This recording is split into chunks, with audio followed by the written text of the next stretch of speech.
How's it going? Bizarro here with Test Subjects, and it's time for another Product Spotlight! I'm sure many of you will recognize this. This is one of those eBay RFID units that got very popular and have kind of become industry standard for just plug-and-play RFID stuff. Obviously, when you use these, normally you have to get a relay involved, and then you have to power both of the things, and the wiring can get a little cumbersome. But if you ever thought to yourself, why hasn't somebody made a little plug-and-play thing that lets you hook multiple of these up without having to have wires everywhere? Well, there is.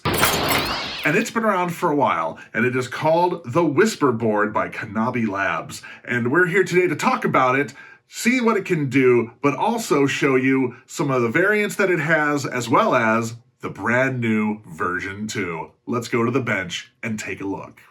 So let's first talk about these units here. These are the 125 kilohertz eBay German RFID readers. Everybody has seen these. We've all probably used them, and they all work pretty much the same way. They come with 2 of these key fob tags right here. They come with a programming chip either inside of this metal tin here or in this little RFID reader envelope here. This is fairly new. I've only seen these recently. And of course you have your antennas to read the tags, your LEDs so you know when something is occurring, when the tags are being read, and your power and signal wires right here. These are the cutoff kind that you'll usually get, but sometimes you end up with these ones that have a little connector on the end of them, and that of course is so you can connect to a relay module or some other interface. What other interface, you ask? Well, let me show you. This is the Knabi Labs Whisper Board. This is version 1.2 of the 10 RFID units here.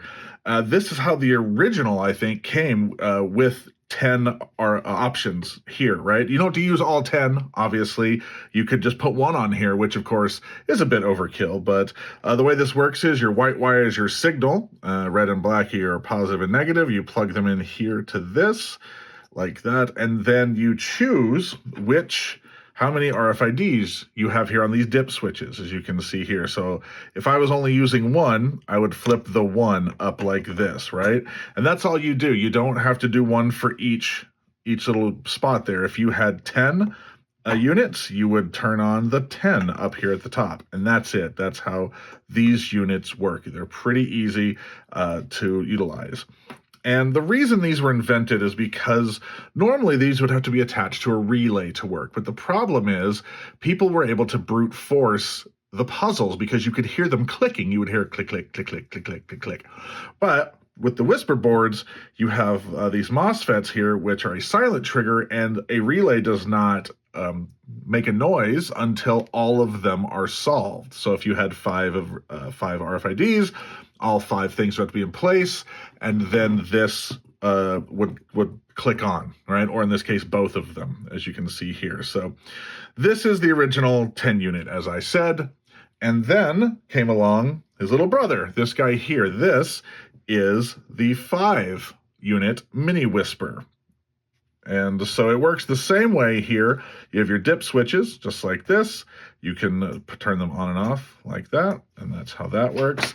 The plugs work the same way. They go here like this, and I'll even power this on for you so you can see. Now, you have a barrel jack that allows power to go in here like this, or you can wire power directly to this port on this side here like that. And so, as you can see here, it's getting power, the LED is lighting up, and the RFID works. Probably don't need that in the shot anymore.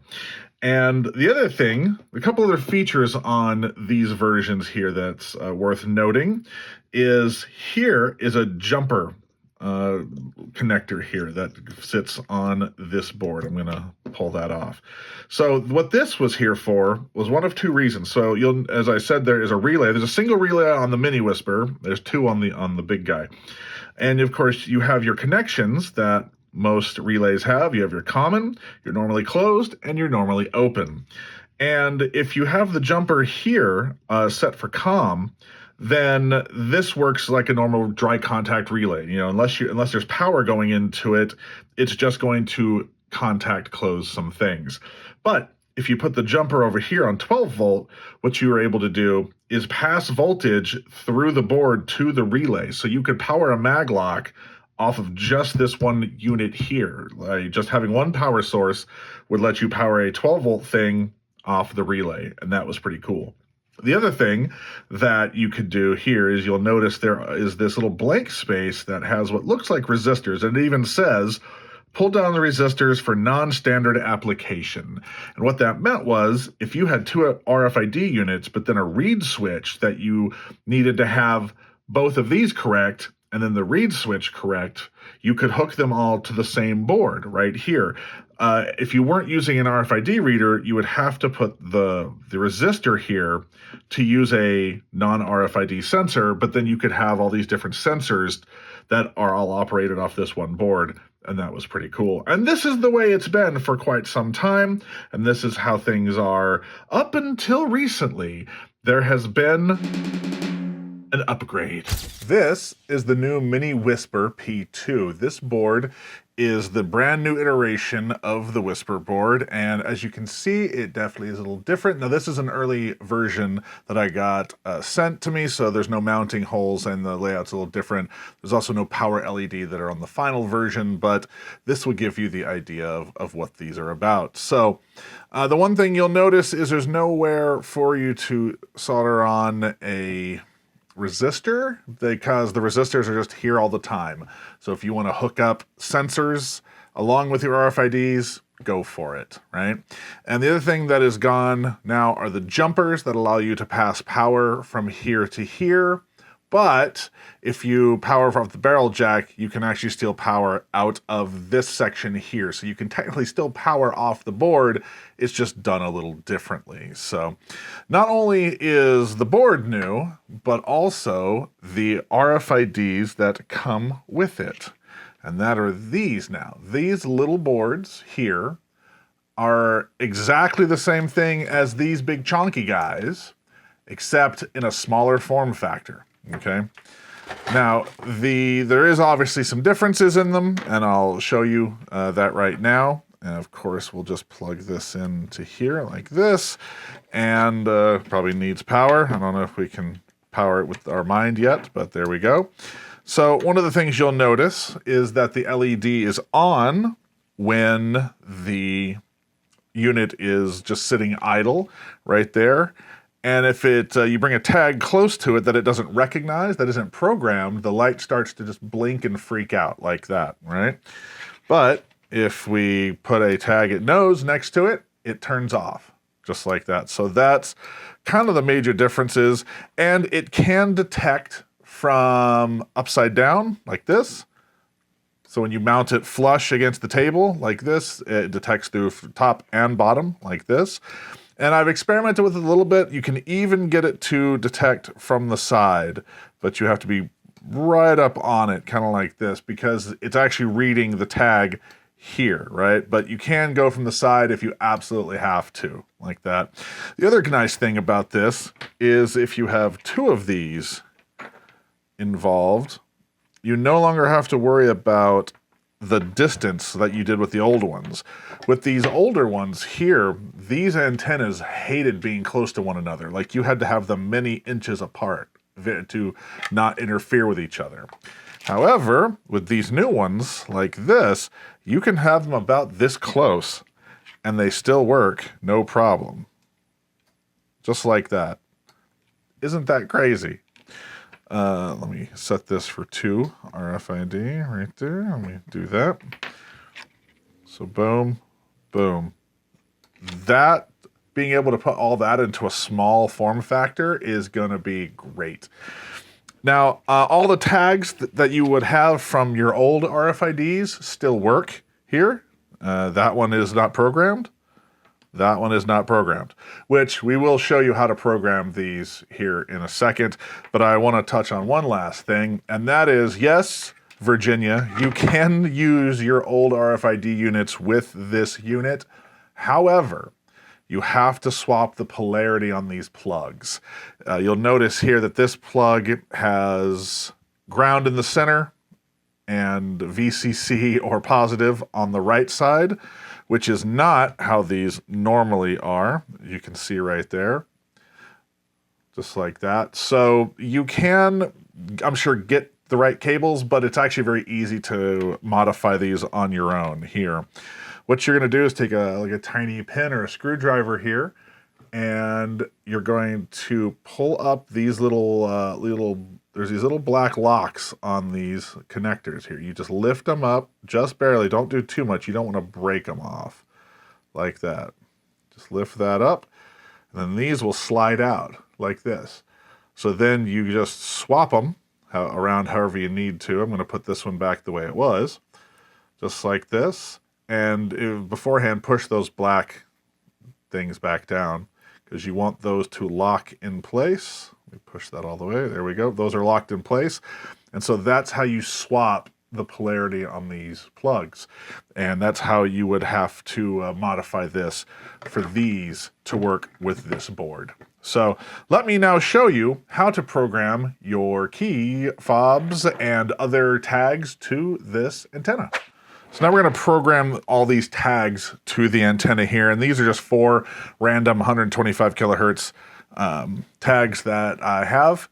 And the one thing I showed you earlier is if it doesn't recognize a tag, it will blink off and on like that. So to program it, it's way easier than the old units that required the key. This button here, you just push the button like this, it turns off, you touch it, it blinks twice. You do that, hit the button again, and now it works. And we'll program this button, this one to it.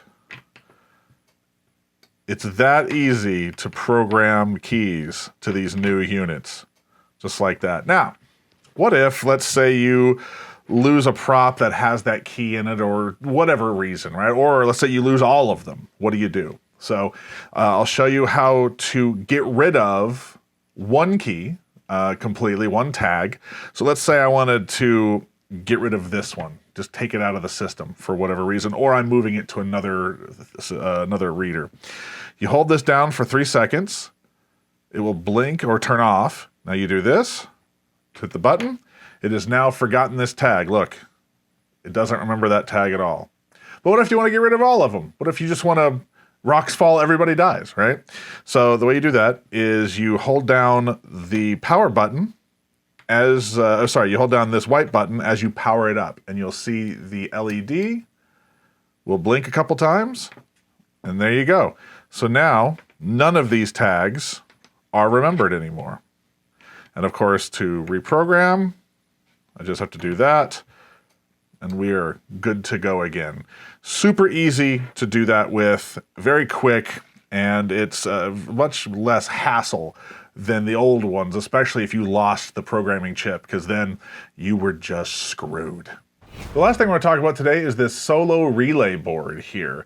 And this is great if you just need one RFID, because the old way that you used to have to do this back with these units here was you had to power them along with the RFID module, plug it into this, and wiring got a little cumbersome. But with something like this one easy form factor is so much nicer to just be able to plug this in and go, right? So this is just like that.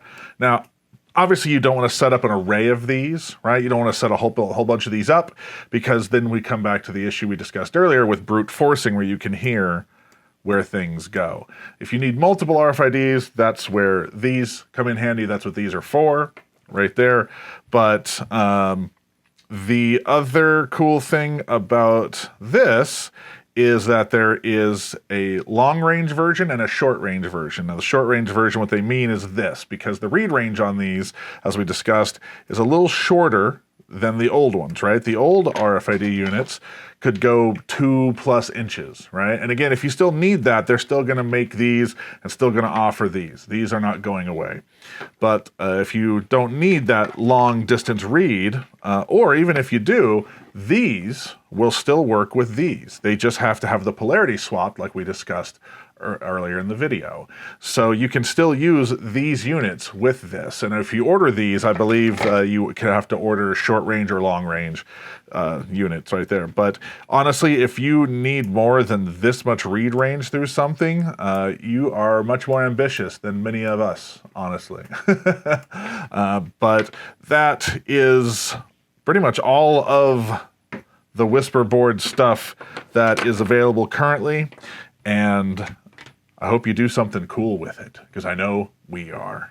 We hope you enjoyed this deep dive into the variants of the Whisper board, and if you have any questions for them or just want to purchase some, head over to ClabOverstock.com. And if you want to see more cool videos that we have made, more product spotlights and things like that, feel free to head over here off to these videos. And if you have any questions, of course, hit us up at testsubjects.com, and we will see you next time.